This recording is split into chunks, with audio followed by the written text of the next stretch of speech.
What's going on, everybody? My name is David Caldwell, and I'm here with Krista Britton, and we're doing the most exciting YouTube video we do every month, which is how's the market video about the Portland housing market. It's so exciting.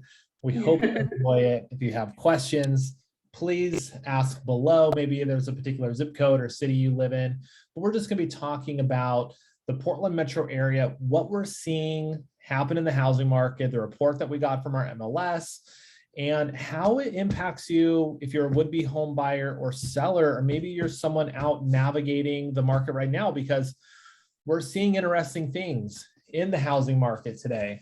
So Krista, why don't we talk about months of inventory first? Okay. Because we have what some people would consider a really dramatic jump to 1.4 months, right? Where if we think about this on a 5-year playing field, that's still really low. So, for those of you that don't know, anything that's under 3 months of inventory is generally considered a seller's market. Anything over 3 months is a buyer's market. And we've been seeing a lot of like 0.1 or 0.2. So to have a 1 in front is kind of a big deal. Well, and the thing is, like, depending on who you talk to, you might see 3 to 6 months of inventory, right, even be a neutral or seller's market, right? Mm-hmm. What this is really describing is pace of sales, right? Like, now a lot of people look at it as that gauge, right? There's so many ways we can look at it as a gauge for housing appreciation and whatnot. But if we go back, and I'll look real quick, if we go back to like 2019, we had in January 3.3 months, in February 2.7 months, March 2.2 months, April 2.2 months, and basically we averaged 2.5 months probably. We still had housing appreciation. Now some people are talking about 1.4 months like it's catastrophic. But let's talk about real quick how it's benefiting buyers, and then we'll talk about what that means to sellers. So from my perspective, going from a month of inventory to 1.4 months of inventory, the market's just gotten a little bit less competitive and days of market has expanded just a little bit. But that extension for home buyers has been great because, I know Krista went and saw a house today. It's in a neighborhood of a house that I just sold, exact same floor plan, maybe 10 houses away from each other. Mm-hmm. We have the property that's going to close next week above 675. This house is going to close, they just reduced the price to $600,000 for essentially the same house. I think that's a premature price reduction. That's creating opportunity for would-be home buyers in the market or savvy shoppers. Would you agree, Krista? Oh, yes, I would agree. It's for buyers right now, there's a little bit more options. They are not having to go against 5 million other people. I'm not seeing the buyer fatigue. Buyers are actually a little more invigorated, right? And buying or selling a home is still very, very stressful, but for buyers, it's just, there's some options and they don't have to run out the door time something comes on the market. They can take a little bit more time, which is as you should with the biggest purchase. We have home buyers going back on our listings for second showings, mm-hmm, right? Where in the market we've been in, it's like one and done type showing. Like you go look at it, you make an offer. We've entered back into a market where buyers can go back for a second time and look at the home again and take it in, or maybe bring a family member to get a second opinion, which is really nice. And if we talk about this, what this means to a seller, well, the aspirational pricing, my neighbor sold for X, so I have to get X amount more. We're going back to a condition market, how your home looks online. The sale of real estate years ago was a beauty contest. The last couple of years, it didn't matter if you were ugly, you could still, win, right? We're going back to a marketplace where condition really matters. But I think this leads into a good segue into talking about new listings. So if we look at new listings, new listings new listings decreased 0.1% from June of 2021 and increased 11% from May of 2022. So we saw a big increase in listings. However, if we look at what's normal year to date through June, we still are actually experiencing a pretty historically low level of listings. And we know that prices go up and down based on supply and demand. And we're really doing pretty good on, listings. We have listings available for people to see. We don't have too many where people are going to get, lost and be confused on what to buy because they have 5 options, but there aren't enough saleable homes in the marketplace for a would-be home buyer, hopefully to have a couple options that they would like. But if you're a seller, there's kind of this narrative that's starting to permeate the market that it's becoming exceedingly difficult to sell a home. And that just is not true. And if we look at new listings year to date through June, you'll see that, we have the second lowest amount through June, only lower than when we looked at the COVID year where we had a big pause in the marketplace. So from a supply side, it's nice that there's lots of homes coming to the market and the pace of the market is slowing down, a little bit. If we had 20,000 homes at this time last year, I mean, that would be more of a feeding frenzy, which we're not currently seeing today. Would you agree with that, Krista? Yes, 100%. So let's go a little fast because I know we are a little limited to time and this is a little boring unless you're really analytical like I am. Let's look at pending sales, because what the news was for pending sales was pending sales decreased 27.5% from June of 2021, the best year for pending sales in the last 5 years, and decreased 17.9% since May. Now, clearly the interest rates increasing have created an impact on the marketplace, but we're 90 days in to these new rates, right? This didn't just happen last month. They've been steadily creeping up. People have known that they were going up. This is kind of a 90-day, we're at the end of like kind of the first 90-day cycle of these higher rates where, in June, according to Freddie Mac, the average interest rate was 5.54% for somebody. But if we look at pending sales, when I look at this, it doesn't look scary, right? It actually just looks normal from a historic perspective.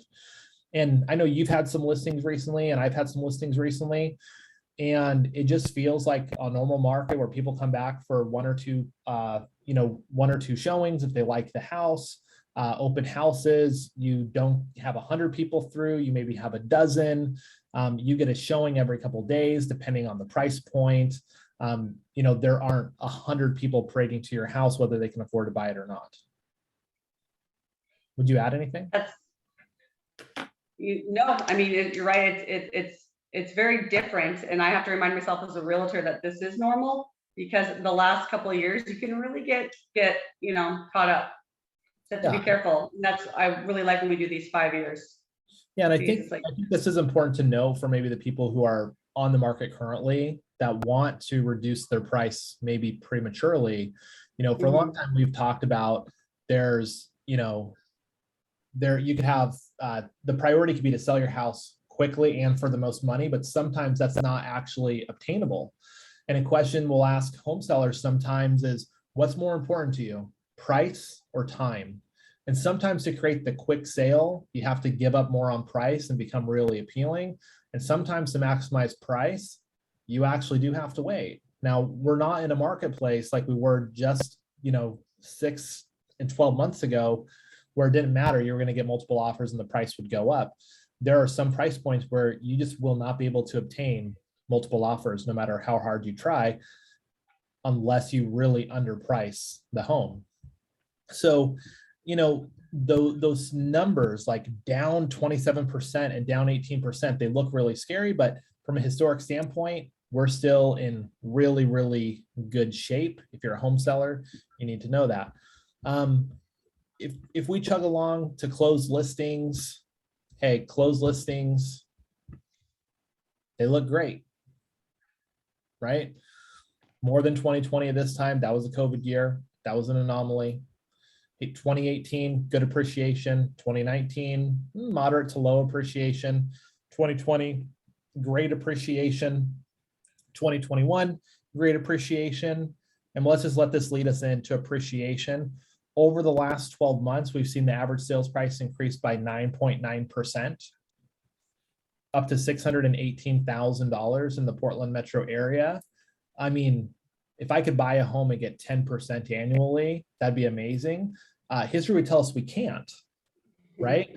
So we're still in a marketplace where the average rate of appreciation is phenomenal, and the market could slow down a lot, and we could still get a 5% return on our home. You know, Krista, if you bought a house for $600,000 and you made $30,000 in appreciation in 12 months, would you be happy or sad? I'd be happy. Yeah, be really I'd happy. be happy. You know, and I do all these videos, you guys, where I talk about, you know, the average person stays in a home for 10 years, right? And if you buy a house in 10 years, or you own it for 20 years, you own it for 30 years, you're going to feel like a genius. You know, a lot of people feel that way. Most people don't remember actually like their legacy sales price, the price they got into the home, you know, but everyone can appreciate that equity that they earn over time. And, you know, there's all these questions in the housing market about what's going to happen. This is an interesting article, or basically it's a survey put out by a couple people of, you know, what they think home prices are going to do between now and the end of the year. Now, this is a national perspective, but, you know, the average forecast from Fannie Mae, Freddie Mac, CoreLogic, National Association of Realtors, Ivy Zelman, who basically is like the big Wall Street consultant, they think we're going to average around 8.5%. Well, let's be pessimists and say it's 5%. You know, I'll take that all day long. And, you know, we talked about this in our group the other day, that a lot of people are fearful of interest rates. Well, I've never thought interest rates were a valid reason to buy a house or not buy a house. You know, we talked about some benefits of home ownership, like participating in market appreciation, stabilizing the cost of housing, right? Maybe it's just to increase your quality of life because you're sick of living where you live, right? I think it's kind of silly to let an interest rate stand in between that. Now, maybe you won't be able to execute because the price of that mortgage has got up too much and you can't get into that dream house yet, or the house you want, you know, it's not the right time to transfer out of the asset you're in into the next one. And, you know, that's completely understandable. But, you know, let's talk real quick about just maybe as a closing, the fear that people have around the housing market going into depreciation, right? Recession is coming, looming. What's that going to do to home values? I had a spirited debate on my Instagram with someone the other day about that. But give me your thoughts, Krista. Well, it's funny, yeah, because, and I also been seeing like the memes that are like, how much money would I make if I hear it that every time home prices are going to go down because of recession, right? I mean, and to give your same spiel, like in the last 30 years, we've had appreciation 26 out of the last 30 years, right? And what, there's been a recession where 2 of those years or 4? Since 1980, we've had 6 recessions, and in 4 of them, housing prices increased, and in 2 of them, housing prices decreased. But one of them, housing led us into the recession. Yeah. Because we had like mortgage loans that you could get at McDonald's or Burger King that you didn't have to have a job. Blindfolded like this. Yeah, you didn't have to have a job. You just like filled out a piece of paper. If you've gotten a mortgage recently, you can have more cash in the bank than your mortgage. They're still going to make it a pain in your ass. The quality of mortgages are exceedingly good today. If you Google the current foreclosure rate, it's lower than it's ever been in history. If you look at employment, you know, we basically have overemployment, right? Like the lowest unemployment rates in history. The average American homeowner has 37% equity, and everyone else who owns a home has a ton of equity, which sellers protect, right? unless there was a big wave of bankruptcies, I don't know what creates a big wave of housing foreclosures, unless the unemployment rate goes to who even knows, right? I mean, we'd have to have another COVID-like situation, it feels like. And even in COVID, we saw housing prices increase.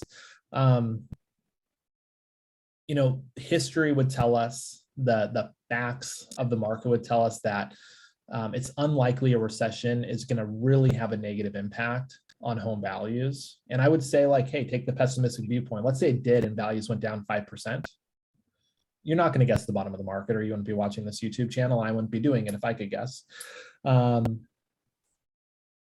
if you own a house for 10 years, you're going to feel like a genius. Mic drop. Is that a mic drop? That's a mic drop. Well, I talked way too much during this one. I think we're going to have a horrible view rate, but if anyone has questions, maybe you live in Happy Valley or Lake Oswego or Beaverton or Tigard or Sherwood or Newburgh or somewhere, right? We even have someone on our team who works out in Central Oregon and Bend, and we have someone who's out on the coast. If you're watching this and you have any questions about where you live, we have this thing that we like to do. It's called a home equity report. It's not a listing presentation. Really, it's a conversation about the market and where we think the market's going to go based on the history of the market as it pertains to the zip code you live in, or maybe city. Because what's happening in Portland isn't the same thing that's happening in Lake Oswego, and it's not the same thing that's happening in Beaverton, and it's not the same thing that's happening on Bull Mountain, and it's not the same thing that's happening in Woodhaven and Sherwood. So real estate markets are local. Demand for those markets are local. Not every price point is impacted the same way. Certain price points obviously have way more buyers or sellers. So if you have any questions on how to navigate this market, now that it actually, is requiring a lot more skill on the listing side, or being able to look forward to what might happen, offers aren't guaranteed on your listings. They weren't last year either. 6,000 homes didn't sell. But, this year there'll be more homes that don't sell. And we have a good track record of getting our homes sold. So Krista is Krista at HillshireRealtyGroup.com. My email is David@HillshireRealtyGroup.com. Probably the best way to schedule something with us. If you have questions, let us know. Krista, say goodbye since you didn't talk very much. I'm sorry I talked too much, you guys. We all love to hear you talk, David. We'll